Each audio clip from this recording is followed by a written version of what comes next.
ABDM rollout के लिए तैयारी पर आधारित मॉड्यूल में आपका स्वागत है।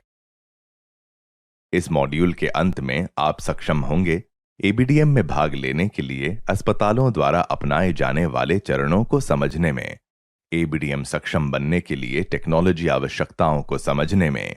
आइए शुरू करें।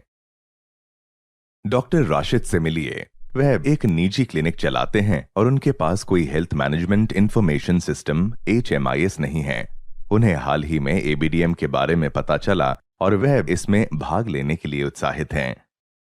आइए अब समझें कि कैसे डॉक्टर राशिद और उनके जैसे अन्य डॉक्टर अपने अस्पताल या क्लिनिक में एबीडीएम को अपना सकते हैं और 3 सरल चरणों का पालन करके एबीडीएम इकोसिस्टम में भाग ले सकते हैं।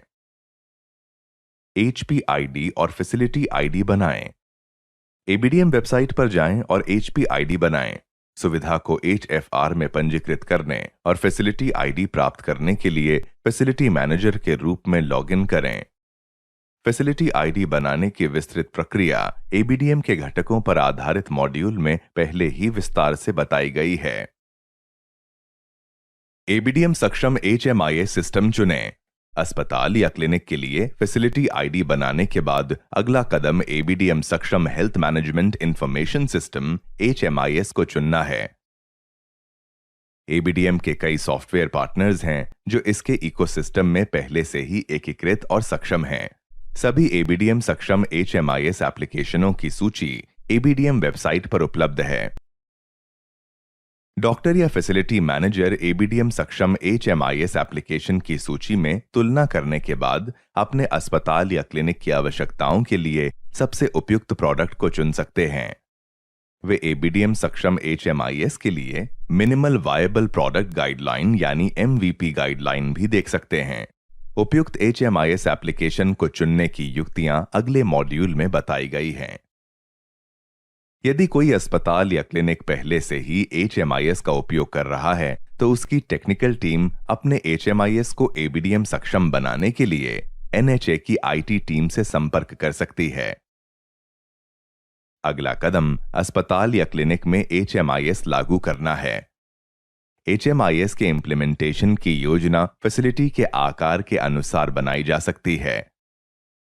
सबसे पहले बड़े आकार के अस्पतालों को एक HMIS इंप्लीमेंटेशन टीम बनाने की आवश्यकता होती है, जिसमें शामिल हैं HMIS प्रायोजक, जो कि अस्पताल प्रमुख, वरिष्ठ चिकित्सक या वरिष्ठ प्रशासक हो सकता है, और HMIS प्रोजेक्ट मैनेजर, जो एक IT या एडमिनिस्ट्रेटिव विभाग का व्यक्ति हो सकता है। प्रोजेक्ट मैनेजर संपर्क के एकल बिंदु के रूप में कार्य कर सकता है। इसके बाद अस्पताल की HMIS कोर टीम को सिलेक्टेड HMIS एप्लीकेशन पार्टनर की मदद से एक मजबूत इंप्लीमेंटेशन प्लान विकसित करने की आवश्यकता होती है। इस योजना में शामिल होना चाहिए HMIS एप्लीकेशन इंस्टॉलेशन की रणनीति, सभी डॉक्टरों और कर्मचारियों को प्रशिक्षण, डेटा माइग्रेशन और टेस्टिंग और सत्यापन।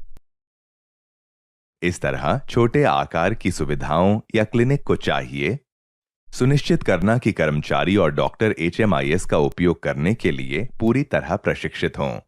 सुनिश्चित करना कि कर्मचारी और डॉक्टर मरीज का पूरा रिकॉर्ड हासिल करने के लिए HMIS एप्लीकेशन का उपयोग कर रहे हैं। सुनिश्चित करना कि विश्वसनीय बिजली और इंटरनेट कनेक्शन बैकअप के साथ मौजूद है। सुनिश्चित करना कि HMIS एप्लीकेशन के अपडेट किए गए वर्जन का उपयोग कर रहे हैं। अस्पतालों को इस योजना के निर्माण, वेरिफिकेशन और इंप्लीमेंटेशन के लिए HMIS एप्लीकेशन टीम के साथ मिलकर काम करना चाहिए। हार्डवेयर और IT के बुनियादी ढांचे से संबंधित जानकारी के बारे में अधिक जानने के लिए HMIS टीम HMIS के इंप्लीमेंटेशन से संबंधित दिशा निर्देशों को देख सकती है। अंततः एबीडीएम सक्षम HMIS एप्लीकेशन लाइव होने के बाद अस्पताल अब एबीडीएम इकोसिस्टम में भाग ले सकता है। इसी के साथ हम इस मॉड्यूल के अंत में पहुंच गए हैं। आइए इस मॉड्यूल का सारांश देखें। फैसिलिटी मैनेजर के रूप में पंजीकरण करें और HPID प्राप्त करें। HFR में पंजीकरण करें और एक फैसिलिटी आईडी प्राप्त करें। या तो एबीडीएम सक्षम HMIS खरीदें या अपना खुद का एबीडीएम से संगत HMIS बनाएं। कर्मचारियों को प्रशिक्षित करें और एबीडीएम इकोसिस्टम का लाभ लें। एबीडीएम के बारे में अधिक जानकारी के लिए एबीडीएम वेबसाइट देखें और हमारे सोशल मीडिया हैंडल पर हमें फॉलो करें।